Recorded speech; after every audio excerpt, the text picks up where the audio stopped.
টানা বৃষ্টি, উজানের ঢল আর জোয়ারের পানিতে ভাসছে চট্টগ্রামের বিস্তীর্ণ জনপদ। দুর্গত এলাকায় খাবার ও বিশুদ্ধ পানির সংকট।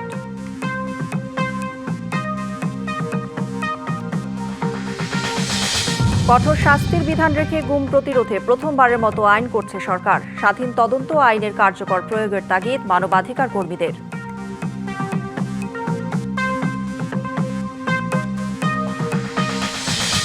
পালিয়ে যাওয়া শেখ হাসিনা দেশে ফিরবেন না, মত জামায়াত আমিরের। ফাঁসির রায় কার্যকরে ক্ষমতাচ্যুত প্রধানমন্ত্রীকে ফিরতেই হবে বললেন নাহিদ। হবিগঞ্জের চুনারু ঘাটে আশ্রয়ণ প্রকল্পের পাশ থেকে ড্রেজারে বালু উত্তোলনের অভিযোগ। নদী ভাঙনের ঝুঁকিতে ১৬০ পরিবারের বসতভিটা।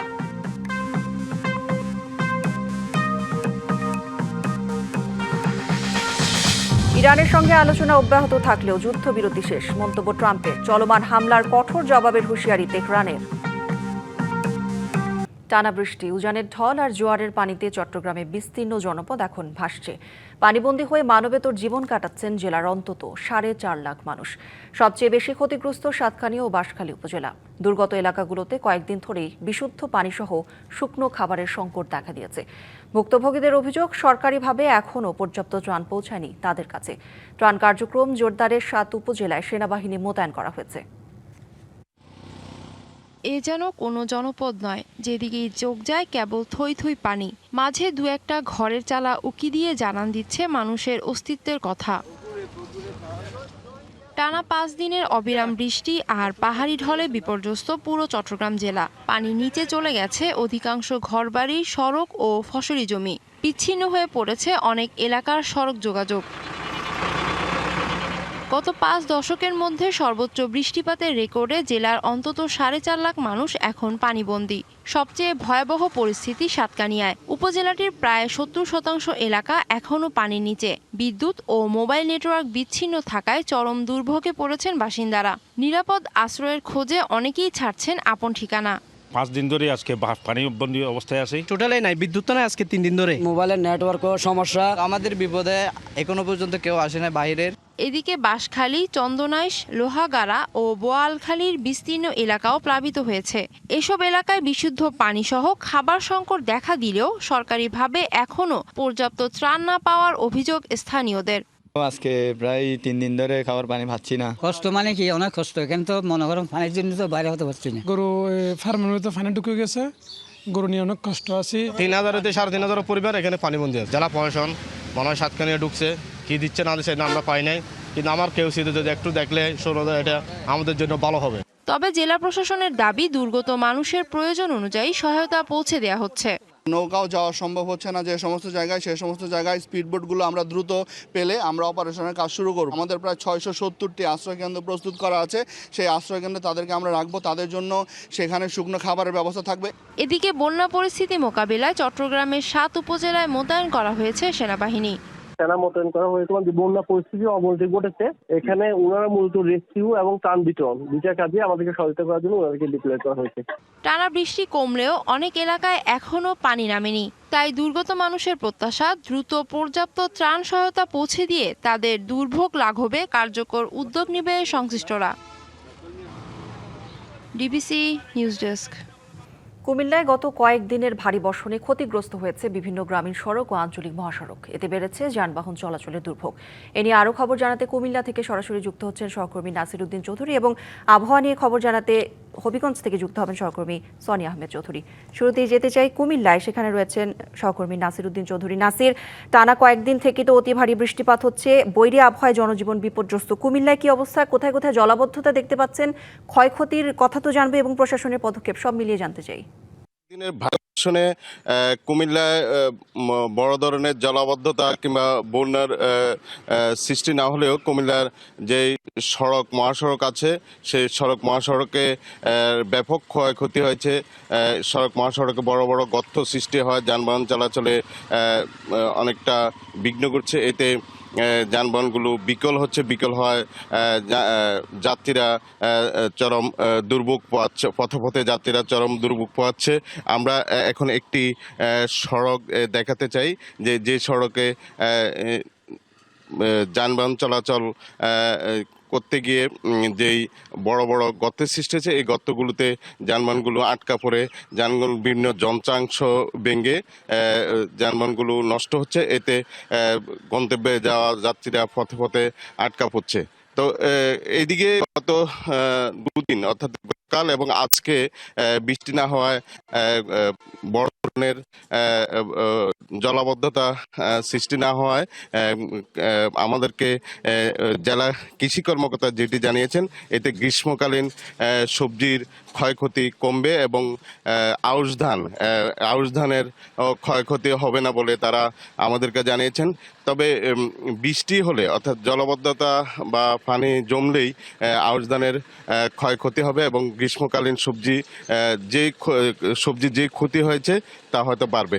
তবে আজও বৃষ্টি না হলেও আকাশ অনেকটা ভারী রয়েছে, বৃষ্টির সম্ভাবনা রয়েছে বলে আমাদেরকে আবহাওয়া অফিস জানিয়েছে। তবে এই ভারী বৃষ্টির কারণে শুধু মহাসড়ক এর ক্ষয়ক্ষতি নয় এবং বিভিন্ন এলাকায় মানুষের যে দিনমজুর সহ বিভিন্ন শ্রেণী পেশার মানুষ যারা প্রতিদিনকার কাজকর্ম করেন, তাদের জনজীবন অনেকটা বিপর্যস্ত হয় এবং এতে তাদের পরিবারে দুর্ভোগ নেমে আসে। তো এই ছিল কুমিল্লা থেকে আমার কাছে আবহাওয়া পরিস্থিতি এবং ভারী বর্ষণের এই মুহূর্তের খবর। নাসির, ধন্যবাদ আপনাকে। সনি আহমেদ চৌধুরী রয়েছেন হবিগঞ্জে।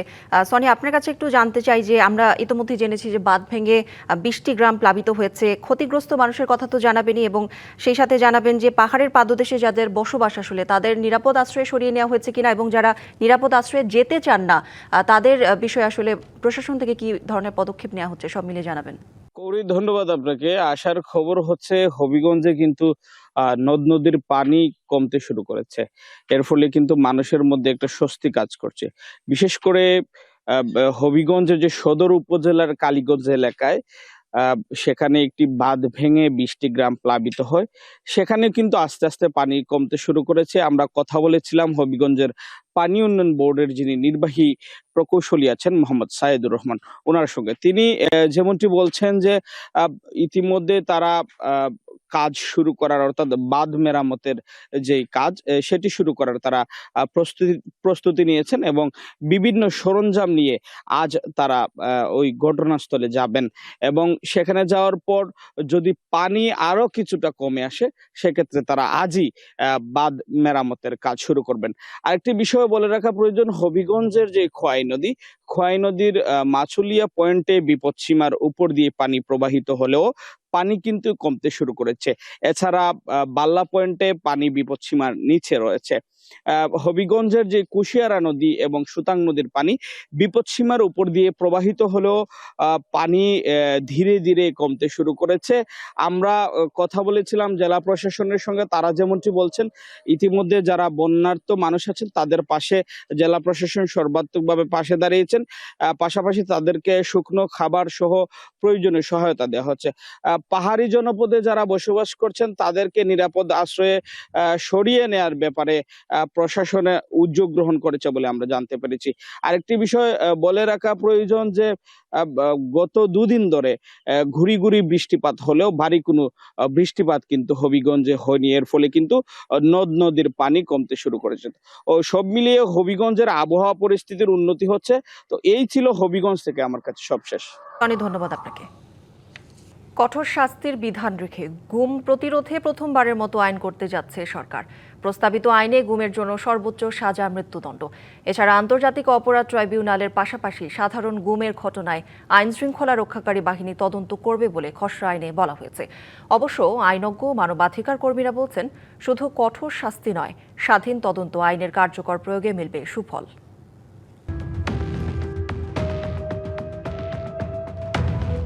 আওয়ামী লীগ শাসনামলে অসংখ্য গুমের ঘটনা দেশব্যাপী ব্যাপকভাবে আলোচিত হয়। আওয়ামী লীগ সরকার পতনের পর থেকেই জোর তাগিদ দেওয়া হয় গুমের বিচারের।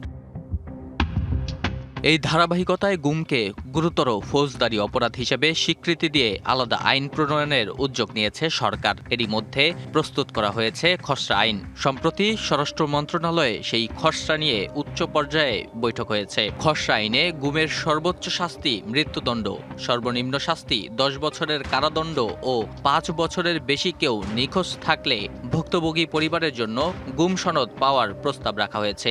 এছাড়া গুমে সহযোগিতা, আলামত নষ্ট, গোপন আটক কেন্দ্র পরিচালনা এবং গুমের কারণে মৃত্যুর ঘটনাকে শাস্তিযোগ্য অপরাধ হিসেবে অন্তর্ভুক্ত করা হয়েছে। খসড়া আইনে বলা হয়েছে, সরকারি সংস্থার সদস্যদের মাধ্যমে পরিচালিত ও ধারাবাহিকভাবে কাউকে তুলে নেওয়ার ঘটনা তদন্ত করবে আন্তর্জাতিক অপরাধ ট্রাইব্যুনাল, আর অন্য সাধারণ গুমের ঘটনা তদন্ত করবে আইনশৃঙ্খলা রক্ষাকারী বাহিনী। তবে মানবাধিকার কর্মীরা বলছেন, গুমের ঘটনায় আইনশৃঙ্খলা রক্ষাকারী বাহিনী তদন্ত করলে প্রশ্ন উঠবে। এক্ষেত্রে মানবাধিকার কমিশনের অধীনে তদন্ত সেল করলে সুফল মিলবে। কাস্টোডিয়াল টর্চার এবং এক্সট্রা জুডিশিয়াল যে কিলিংগুলি হয়, এগুলোকে মানবাধিকার কমিশনের একটা তদন্ত সেল গঠন করা হোক, যেই সেলের ভিতরে মানবাধিকার কর্মীরা যেমন থাকবেন, সাবেক পুলিশ কর্মকর্তা বা আইন শৃঙ্খলা রক্ষাকারী বাহিনীর কর্মকর্তারা থাকবেন এবং পেশাজীবী প্রতিনিধিও থাকবেন। এরকম একটি টিম দিয়ে তদন্ত করলে আমাদের সফলতা আসবে। গুমের জন্য আলাদা আইন, সময় উপযোগী উদ্যোগ উল্লেখ করে আইনটিকে জটিল না করে দেশের বাস্তবতার আলোকে প্রণয়ন করার আহ্বান জানান আইনজ্ঞরা। আপনার নতুন আইন নতুনভাবে করলেই যে এটার ইফেক্ট খুব ভালো হবে, বেশি হবে, নট দ্যাট। তবে আইন প্রণেতা যারা, তাদের প্রতি অনুরোধ থাকবে চিন্তা ভাবনা করে এবং বাস্তবতার সাথে আপনার মিল রেখে এবং বাস্তবতা এবং যে সমস্ত ঘটনাগুলো হয়ে গেছে এগুলো মাথায় রেখে এই আইনটা প্রণয়ন করে। এদিকে গুমের ঘটনায় ডিজিএফআই ও র্যাবের বেশ কয়েকজন কর্মকর্তার বিরুদ্ধে মানবতা বিরোধী অপরাধের মামলায় বিচার কাজ চলছে আন্তর্জাতিক অপরাধ ট্রাইব্যুনালে। নাজমুল হুদা, ডিভিসি নিউজ, ঢাকা। ক্ষমতাচ্যুত প্রধানমন্ত্রী শেখ হাসিনার কথা ও কাজের ঠিক নেই বলে মন্তব্য করেছেন বিরোধী দলীয় নেতা ডাক্তার শফিকুর রহমান।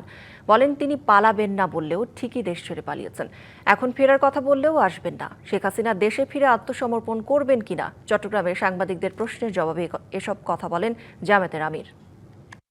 তিনি তো বলছিলেন যে তিনি দেশ ছেড়ে যাবেন না, তিনি গিয়েছেন কিনা? গিয়েছেন তো, এখন তিনি বলতেছেন আসবেন, তিনি আসবেন না। গণ অভ্যুত্থানে ক্ষমতাচ্যুত সাবেক প্রধানমন্ত্রী শেখ হাসিনার ফাঁসির রায় কার্যকর হওয়ার জন্যই দেশে ফিরবেন বলে মন্তব্য করেছেন এনসিপির আহ্বায়ক ও জাতীয় সংসদের বিরোধী দলীয় চিফ হুইপ নাহিদ ইসলাম। বলেন, বাংলাদেশে তার মামলার রায় হয়েছে, এখন সরকারের উচিত তাকে দেশে ফিরিয়ে এনে সেই রায় কার্যকর করা। শুক্রবার রাজধানীর কাকরাইলে ডিপ্লোমা ইঞ্জিনিয়ার্স ইনস্টিটিউশনে এক আলোচনা সভায় তিনি এসব কথা বলেন। শেখ হাসিনা নিজস্ব সিদ্ধান্ত নেওয়ার কোনো এখতিয়ারই নেই, স্বাধীনতাও নেই। শেখ হাসিনা দিল্লিতে আশ্রিত অবস্থায় আছেন। তিনি দেশ থেকে তার নিজের দল, নেতাকর্মী, দেশ সবাইকে ত্যাগ করে কাপুরুষের মতো পালিয়ে গিয়েছেন দিল্লিতে। শেখ হাসিনা যদি দেশে ফিরে, কেবলমাত্র ফিরবে ফাঁসির রায় কার্যকর হওয়ার জন্য। ফলে সেটার জন্য আমরাও চাই যে ফাঁসির রায় কার্যকর হোক, শেখ হাসিনা সহ অন্য যাদের বিরুদ্ধেই এই রায় হয়েছে। নারায়ণগঞ্জের ফতুল্লায় বছরের পর বছর জলাবদ্ধতা যেন নিত্যদিনের বাস্তবতা। হাজার কোটি টাকার প্রকল্প বাস্তবায়নের পরও সামান্য বৃষ্টিতেই তলিয়ে যায় সড়ক, দুর্ভোগে পড়েন লাখো মানুষ। সমস্যার কারণ ও সমাধানের আশ্বাস সংশ্লিষ্টদের। গত কয়েকদিনের টানা বৃষ্টিতে নারায়ণগঞ্জের বিভিন্ন এলাকায় ব্যাপক জলাবদ্ধতা তৈরি হয়েছে। পানিতে তলিয়ে গেছে বাসাবাড়ি থেকে শুরু করে রাস্তাঘাট, শিল্প কারখানা। ফতুল্লা থানার 5টি ইউনিয়নের মধ্যে 4টিতেই জলাবদ্ধতা নিত্যদিনের সমস্যা। কোনো সুরাহা না হওয়ায় বছরের পর বছর ধরে ভোগান্তি পোহাতে হচ্ছে ডিএনডি বাঁধের ভেতরে থাকা 30 লাখ মানুষকে। আওয়ামী লীগ সরকারের সময় ডিএনডি প্রকল্পে প্রায় 1400 কোটি টাকা ব্যয় হলো। স্থানীয়দের দাবি, সামান্য বৃষ্টিতেই এখনো তলিয়ে যায় সড়ক, গলিগলি ও বসত বাড়ি। হাঁটুর পানি সবসময় কন্টিনিউ থাকে। এখানে স্কুলের ছাত্রছাত্রী আসতে পারতেছে না, সাধারণ জনগণ আসতে পারতেছে না। এটা স্থায়ী ভাবে 12 মাস এই পানিটা জমে থাকে। শিল্পাঞ্চল হওয়ায় এসব সড়কের পানির সঙ্গে মিশে যায় শিল্প কারখানার রাসায়নিক বর্জ্য, এতে বাড়ছে স্বাস্থ্য ঝুঁকিও। বছরের বেশিরভাগ সময় দেখা যায় পানির নিচে থাকে এবং এই পানিগুলো সাধারণ পানি না, এগুলো হচ্ছে রাসায়নিক পানি। পানির কারণে অনেক সমস্যা হয়, মানুষ বাসা থেকে বের হতে পারে না, বাচ্চারা বাসা থেকে বের হতে পারে না, আমরা বাসা থেকে বের হতে পারি না, পায়ে গোটা হয়, ঘা হয় গামাচির মতো। স্থানীয় সংসদ সদস্য জানান, খাল সংস্কার, সমন্বিত ড্রেনেজ ব্যবস্থা এবং নতুন প্রকল্প বাস্তবায়নের বিষয়ে সংশ্লিষ্ট মন্ত্রণালয়ের সঙ্গে আলোচনা হয়েছে। খালগুলো সংস্কারের এবং পুরো এলাকার রাস্তাঘাট ড্রেনেজ সিস্টেম যাতে সমন্বয় করে একটা নতুন প্রজেক্ট করা যায়, এটার জন্য স্থানীয় সরকার মন্ত্রণালয় এবং পানি সম্পদ মন্ত্রণালয়ের মন্ত্রী দুজনের সাথেই দেখা করেছি, কথা বলেছি। তারা আশ্বাস দিয়েছেন যে করবেন। প্রধানমন্ত্রীর নির্দেশনায় 24টি খালের 63 কিলোমিটার প্রবাহ পথ সচল রাখা এবং জলবদ্ধতার 61টি ঝুঁকিপূর্ণ স্থান সংস্কারের পরিকল্পনা নেওয়া হয়েছে। যে 24টি খাল নারায়ণগঞ্জ অংশে আছে 63 কিলোমিটার, প্রধানমন্ত্রীর যে নির্দেশনাটি সেটি হচ্ছে যে কোনো ভাবেই হোক না কেন এই খালগুলোকে আমাদের সচল রাখতে হবে। উপজেলা পরিষদের থেকে প্রায় 61টি পয়েন্টে যেগুলোতে ওই পানিগুলো আটকে থাকে, এই ধরনের 61টি পয়েন্ট ইতিমধ্যে পরিষ্কার করা হয়েছে। এসব কাজ বাস্তবায়ন হলে দীর্ঘদিনের দুর্ভোগ অনেকটাই কমবে বলে আশা সংশ্লিষ্টদের। সাবিত আল হাসান, ডিবিসি নিউজ, নারায়ণগঞ্জ। হবিগঞ্জের চুনারুঘাটে সরকারি আশ্রয়ণ প্রকল্পের একেবারে পাশ থেকে ড্রেজার বসিয়ে অবৈধভাবে বালু উত্তোলনের অভিযোগ উঠেছে। এতে নদী ভাঙনের ঝুঁকিতে পড়েছে 160টি পরিবারের বসতভিটা, ক্ষতিগ্রস্ত হচ্ছে কৃষিজমি ও পরিবেশ। স্থানীয়দের দাবি, বালু মহালের ইজারার শর্ত আইন লঙ্ঘন করেই চলছে এই কার্যক্রম। তদন্ত করে ব্যবস্থা নেওয়ার আশ্বাস প্রশাসনের। সরকারি আশ্রয়ণ প্রকল্পে মাথা গোঁজার ঠাঁই মিলেছিল ভূমিহীন মানুষের, কিন্তু সেই আশ্রয় এখন নদী ভাঙনের আশঙ্কায় অনিরাপদ হয়ে উঠেছে। হবিগঞ্জের চুনারুঘাট উপজেলার বনগাঁও আশ্রয়ণ প্রকল্প ঘেঁষে খোয়াই নদীতে বসানো হয়েছে 15টিরও বেশি ড্রেজার। দিনরাত চলছে বালু উত্তোলন। স্থানীয়দের অভিযোগ, রাজনৈতিক প্রভাব খাটিয়ে গত 2 মাস ধরে এই কার্যক্রম চালাচ্ছে রাজারবাজার বালু মহালের ইজারাদার প্রতিষ্ঠান। এরা কইছে আমরা সরকারি ভাবে মাল আনছি, সরকারি ভাবে তুলমু, তোমরা প্রতিবাদ করো রাখে, এরকম ধরনের হয় কি চলতেনি ভাঙ্গে ভাঙ্গে যাইতাছি গেও ভাঙ্গে। মানে আমরা তো মনে হয় জায়গা ভাষা আছে ফিসে, এটা আর কয়ে দিন ইটেন ভাঙ্গে যাবি। এখানে আমাদের মনে করেন পারগুলা ভাঙ্গে যাইতেছি গিয়া, এরপরে আমাদের এখানে মহিলাগুলা যারা নদীতে গোসল করতো তারা সুবিধা হইতেছে। তাদের দাবি, নদী থেকে বালু উত্তোলনের পাশাপাশি প্রকল্প সংলগ্ন 13টি পরিবারের জমি দখল করে সেখানে গড়ে তোলা হয়েছে বালুর ডিপো। প্রতিবাদ করেও মিলছে না প্রতিকার। আমরা 13 জন মালিক, তো তারা গ্রামের বয়ের কারণে আমরা নিতে পারতাছি না দখলে। ওরা প্রতিবাদ করছিল, প্রতিবাদ করাতে ওরা হুমকি ধমকি দিছে যে তোমাদেরকে জায়গা দেওয়া হবে না, তোমরা যা পারো তা করো। বালুমহাল ও মাটি ব্যবস্থাপনা আইন অনুযায়ী আশ্রয়ণ প্রকল্প সহ গুরুত্বপূর্ণ স্থাপনার 1 কিলোমিটারের মধ্যে বালু উত্তোলন নিষিদ্ধ। তবে সেই বিধিনিষেধ উপেক্ষা করেই চলছে ড্রেজার দিয়ে বালু উত্তোলন। যে জায়গা দেখাই দিছে ওই জায়গার ভিতরে আমরা মেশিন রেখে ওই কলাটা বাড়ায় নিয়ে এখানে আমরা বালু তুলতেছি। তাদেরকে বলছি আমরা যদি আমরা বালু তোলাতে এই ঘরের বা কারো কোনো ক্ষতি হয়, ক্ষতিপূরণ আমরা তাদেরকে দিব। অভিযোগ রয়েছে ঘটনাস্থলে জেলা প্রশাসনের সীমানা নির্দেশক সাইনবোর্ডও নেই। অভিযোগের সত্যতা যাচাই করে আইন অনুযায়ী ব্যবস্থা নেওয়ার কথা জানায় জেলা প্রশাসন। বালু মহলগুলোতে আমরা সীমানা নির্ধারণ করে দিয়েছি, সেখানে তাদেরকে দখল হস্তান্তর বুঝিয়ে দেওয়া সকল কিছুই সম্পন্ন করা হয়েছে ইতিমধ্যে। যদি কেউ আশ্রয়ণ প্রকল্পের কাছে যায় এবং এই কাজ কেউ করে থাকে তাহলে আমরা অবশ্যই ব্যবস্থা নিব।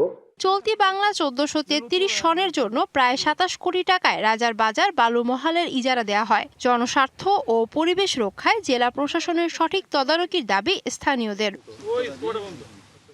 DBC news desk. দীর্ঘদিন ধরেই জয়পুরহাটের 32টি ইউনিয়ন সেবা কেন্দ্র বন্ধ। পাকা ভবন হয়ে পড়েছে জরাজীর্ণ।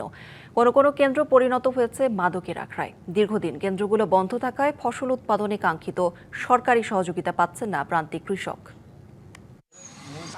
অযত্ন আর অবহেলায় জরাজীর্ণ অবস্থায় পড়ে আছে প্রান্তিক পর্যায়ের কৃষকদের সেবাদানকারী প্রতিষ্ঠান জয়পুরহাটের ইউনিয়ন কৃষি সেবা কেন্দ্রগুলো।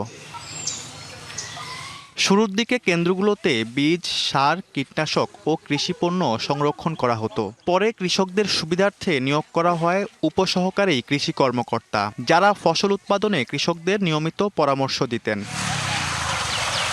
কিন্তু দীর্ঘদিন থেকে সবগুলো কেন্দ্র বন্ধ থাকায় পরিত্যক্ত হয়ে গেছে ভবনগুলো। কোনোটির দরজা ও জানালা ভেঙে গেছে, কোনোটির দেয়াল ও ছাদের পলেস্তারা খসে গেছে। কৃষি অফিসার ছিল আমাদের পরামর্শ দিয়েছিল, আমার কৃষক পরামর্শ দিয়েছিল, আমার আর পরামর্শ দেওয়ার মতো কোনো লোক নেই। আগে মাঠে যায় ওরা পর্যবেক্ষণ দেখতো, ওই পোকা মাকড় দেখতো, দেখে আসে পরামর্শ দিত। কৃষি কার্ড, প্রণোদনা, বিভিন্ন সার, বীজ, বিভিন্ন সহায়তা পেতাম। এখন না থাকার জন্য আমরা কোনোটাই পাই না। মানে সার, বীজ যেগুলা মানে কৃষক লেভেলে যেটা সরকার বিতরণ করত সেটা এই অফিস থেকে বিতরণ করত। কালের বিবর্তনে বন্ধ হওয়া ইউনিয়ন কৃষি সেবা কেন্দ্রগুলো দ্রুত চালু করার আশ্বাস দিলেন জেলার কৃষি সম্প্রসারণ অধিদপ্তরের উপপরিচালক। আমরা উপজেলায় এটার মেরামতের জন্য বাজেট চিঠি দিচ্ছি, তারা আমাদেরকে বাজেটটা কত টাকা লাগবে এটা বরাদ্দ চাইলেই আমরা সেটা মন্ত্রণালয়ে পাঠাবো। যদি এটা অনুমোদন পাই ভবিষ্যতে আমরা এটা সংস্কার করে ব্যবহার উপযোগী করব। উৎপাদন বৃদ্ধির পাশাপাশি প্রান্তিক কৃষকদের লোকসান ঠেকাতে বন্ধ ইউনিয়ন কৃষি সেবা কেন্দ্রগুলো দ্রুত চালু হবে, এমনটাই আশা সচেতন মহলের। DBC news desk. ইরানের সঙ্গে আলোচনা অব্যাহত রাখতে দুই দেশ সম্মত হলেও যুদ্ধবিরতি কার্যত শেষ হয়েছে বলে মন্তব্য করেছেন যুক্তরাষ্ট্রের প্রেসিডেন্ট ডোনাল্ড ট্রাম্প। শুক্রবার সামাজিক যোগাযোগ মাধ্যমে এ কথা জানান ট্রাম্প। এদিকে উত্তেজনা কমাতে তেহরানে পৌঁছেছেন কাতারের মধ্যস্থতাকারীরা। আগামী সপ্তাহে সুইজারল্যান্ডে যুক্তরাষ্ট্র ইরানের মধ্যে নতুন দফার আলোচনা হতে পারে। তবে কূটনৈতিক তৎপরতার মধ্যেই দক্ষিণ ইরানের একাধিক স্থানে মার্কিন বিমান হামলা অব্যাহত রয়েছে। যুক্তরাষ্ট্রের দাবি, হরমুজ প্রণালী দিয়ে চলাচলকারী বাণিজ্যিক জাহাজে হামলার জবাব হিসেবেই এসব অভিযান পরিচালনা করা হয়েছে। এদিকে ইরানের সর্বোচ্চ জাতীয় নিরাপত্তা পরিষদের পক্ষ থেকে সতর্ক করে বলা হয়েছে, দেশটির অবকাঠামোর ওপর যে কোনো হামলার কঠোর জবাব দেওয়া হবে। প্রতিশোধমূলক পদক্ষেপ থেকে ইসরায়েলও রেহাই পাবে না, হুঁশিয়ারি দিয়েছে তেহরান। দক্ষিণ এশিয়া থেকে শুরু করে পূর্ব এশিয়ার বিস্তীর্ণ অঞ্চলে দেখা দিয়েছে প্রাকৃতিক দুর্যোগের তাণ্ডব। ভারতের একাধিক রাজ্যে মৌসুমী বায়ুর তাণ্ডবে বন্যা ও ভূমিধসে এখন পর্যন্ত প্রাণ হারিয়েছেন অন্তত 10 জন। এদিকে তাইওয়ান, জাপান, পূর্ব চীন এবং ফিলিপিন্সে ধেয়ে আসছে প্রলয়ঙ্করী সুপার টাইফুন বাভি। দক্ষিণ চীনের গুয়াংজি প্রদেশে টানা বৃষ্টি ও বাঁধ ভেঙে সৃষ্ট ভয়াবহ বন্যায় পানিবন্দী হয়েছেন হাজারো মানুষ। অন্যদিকে ফিলিপিন্সে ভূমিধসে প্রাণ হারিয়েছে অন্তত 15 জন। মৌসুমী বায়ুর প্রভাবে টানা বৃষ্টির কবলে ভারতের বিভিন্ন রাজ্য। তলিয়ে গেছে রাজধানী দিল্লি সহ বেশ কয়েকটি অঞ্চলের রাস্তাঘাট ও নিচু এলাকা। টানা বৃষ্টিতে হিমাচল ও উত্তরাখণ্ডে ভূমিধসে ব্যাহত যাতায়াত ব্যবস্থা। টানা বৃষ্টির প্রভাবে ভূমি ও ভবন ধসে হতাহত হয়েছে বেশ কয়েকজন। বন্ধ করে দেওয়া হয়েছে স্কুল কলেজ। বিভিন্ন নদীর পানি বাড়তে থাকায় জারি করা হয়েছে সর্বোচ্চ সতর্কতা। গুজরাটের সুরাটেও বন্যায় বিপর্যস্ত জনজীবন। পরিস্থিতি নিয়ন্ত্রণে কাজ করছে উদ্ধারকারী দল। এদিকে পূর্ব এশিয়ায় ধেয়ে আসছে প্রলয়ঙ্করী সুপার টাইফুন বাভি। জাপানের ওকিনাওয়া ও ইশিগাকি দ্বীপে জারি করা হয়েছে সর্বোচ্চ সতর্কতা। প্রবল বৃষ্টির কারণে বাতিল করা হয়েছে সব ফ্লাইট ও ফেরি চলাচল। সুপার টাইফুন বাভির প্রভাবে প্রবল ঝড়ো হাওয়া, জলোচ্ছ্বাস, ভূমিধস সহ বন্যা দেখা দিতে পারে। সব বাসিন্দাদের নিরাপদ আশ্রয়ে সরে যাওয়ার আহ্বান জানাচ্ছি। আগামী 2 দিন আমাদের জন্য কঠিন সময় পার করতে হবে। টাইফুনের প্রভাবে তাইওয়ানেও ভারী বৃষ্টি হয়েছে। বন্যা থেকে বাঁচতে রাজধানী তাইপের বাসিন্দারা ঘরের প্রবেশ মুখে বালির বস্তা দিয়ে তৈরি করছেন কৃত্রিম বাঁধ। টাইফুন মোকাবেলায় চীনের ফুজিয়ান ও ঝেজিয়াং প্রদেশে 4 স্তরের সতর্কতা জারি করা হয়েছে। হাজার হাজার মাছ ধরার নৌকা ও বাণিজ্যিক জাহাজকে নিরাপদ আশ্রয়ে ফিরিয়ে এনেছে কর্তৃপক্ষ। এদিকে টাইফুনের আতঙ্কের মাঝেই দক্ষিণ চীনের গুয়াংজিতে চলছে ভয়াবহ বন্যা। প্রবল বৃষ্টিতে ভেঙে গেছে একটি জলাধারের বাঁধ। পাশাপাশি প্রবল বৃষ্টিতে পানিবন্দী হয়ে পড়েছেন বহু মানুষ। ভেসে গেছে একটি খামারের কয়েকশো সাপ। এতে আতঙ্কিত স্থানীয়রা। বিভিন্ন অঞ্চলে আটকে পড়া মানুষদের নিরাপদ আশ্রয় নিতে কাজ করছে উদ্ধারকর্মীরা। আধুনিক ড্রোন ব্যবহার করে দুর্গতদের কাছে পৌঁছে দেওয়া হচ্ছে জরুরি খাবার ও বিশুদ্ধ পানি। অন্যদিকে কয়েক দশকের মধ্যে অন্যতম শক্তিশালী ঝড়ের প্রভাবে সৃষ্ট ভূমিধসে দক্ষিণ ফিলিপিন্সে অন্তত 15 জন নিহত হয়েছেন। সামিউল ইসলাম, ডিবিসি নিউজ ডেস্ক। বেলজিয়ামকে 2-1 গোলে হারিয়ে বিশ্বকাপের সেমিফাইনালে স্পেন। শেষ মুহূর্তে মিকেল মেরিনোর গোলে 16 বছর পর আবারও সেমিফাইনালের টিকিট পেল লামিন ইয়ামালরা। সেমিতে স্পেনের প্রতিপক্ষ ফ্রান্স। লস অ্যাঞ্জেলেসে 4-2-3-1 রণকৌশলে মুখোমুখি স্পেন বেলজিয়াম। শুরু থেকেই ম্যাচের নিয়ন্ত্রণ স্পেনের হাতে। তবে ডেডলক ভাঙতে অপেক্ষা পাক্কা 30 মিনিটের। প্রথমে দানি ওলমোর প্রচেষ্টা ঠেকিয়ে দেন বেলজিয়াম গোলরক্ষক থিবু কোর্তোয়া। তবে ফিরতি শটে লক্ষ্যভেদ করেন ফ্যাবিয়ান রুইজ। 10 মিনিট পরই স্পেনের আনন্দের ক্ষণ স্তব্ধ করে ইতিহাস লেখে বেলজিয়াম। টুর্নামেন্টে এখন পর্যন্ত একটি গোলও হজম না করা স্পেনের শক্তিশালী রক্ষণ দুর্গ অবশেষে ভাঙতে সফল ওরা। ডি ক্যাটেলারার গোলে 1-1 সমতা নিয়ে বিরতিতে যায় দুদল। দ্বিতীয়ার্ধে বড় ধাক্কা বেলজিয়াম শিবিরে, চোটের শিকার হয়ে মাঠ ছাড়েন গোলরক্ষক থিবু কোর্তোয়া। ম্যাচের ভাগ্য নির্ধারণ হয় শেষ দিকে। বদলি হিসেবে মাঠে নেমে মাত্র 1 মিনিট 57 সেকেন্ডে জয়ের নায়ক বনে যান মিকেল মেরিনো। পাউ কুবার্সির শট লেমেন্স ঠেকাতে ব্যর্থ হলে ফিরতি বল জালে পাঠিয়ে স্পেনকে সেমিফাইনালে নিয়ে যান এই আর্সেনাল তারকা। উৎস রশিদ, ডিবিসি নিউজ ডেস্ক। হালান্ডের পায়ে সেমিফাইনালের টিকিট দেখছেন নরওয়ের সমর্থকেরা। ইংল্যান্ডের বিপক্ষে কোয়ার্টার ফাইনালকে সামনে রেখে লাল জার্সির ঢেবে ছেয়ে গেছে মায়ামি বিচ। গান, স্লোগান আর ভাইকিংদের বিখ্যাত রো উদযাপনে যেন ছোট্ট নরওয়েতে পরিণত হয়েছে পুরো সৈকত।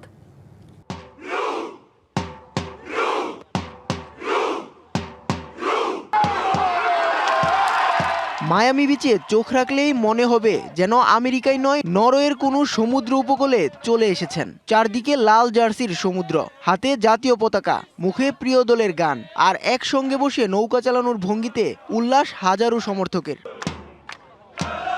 4 সপ্তাহ আগে বোস্টনে বিশ্বকাপের উদ্বোধনী ম্যাচের আগে প্রথমে দেখা মেলে এই ভাইকিং রো। এরপর সামাজিক মাধ্যমে ছড়িয়ে পড়ে সেই উদযাপন।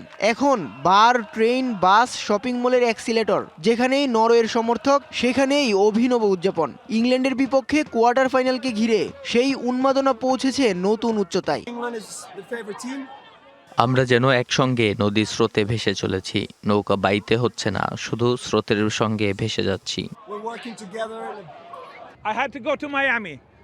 নরওয়েই জিতবে। আমার তো মনে হচ্ছে ফাইনাল শেষ না হওয়া পর্যন্ত আর দেশে ফিরছি না। বোস্টন ঘুরেছি, নিউ ইয়র্কেও ছিলাম, আর এখন মায়ামিতে। ম্যাচে 2 দলেরই সমান সুযোগ, তবে বিশ্বের সেরা স্ট্রাইকার আমাদের দলে খেলছে, তার গোলেই আমরা সেমিফাইনালে উঠব। ইংল্যান্ডের বিপক্ষে কঠিন পরীক্ষা অপেক্ষা করছে, তবে ম্যাচের ফল যাই হোক, বিশ্বকাপের সবচেয়ে রঙিন ফ্যান সংস্কৃতির একটি নরওয়ের এই ভাইকিং রো। মায়ামি বিচে তাই এখন শুধু সমুদ্রের ঢেউ নয়, বইছে লাল সাদা ভাইকিং উন্মাদনার ঢেউ। উৎস রশিদ, ডিবিসি নিউজ ডেস্ক। সংবাদে এই ছিল এখনকার মতো। ডিবিসি নিউজের সংবাদগুলো পড়তে ভিজিট করুন dbcnews.tv আর ভিজিট করুন ডিবিসির ফেসবুক পেজ এবং ইউটিউব চ্যানেল। ডিবিসির সঙ্গেই থাকুন।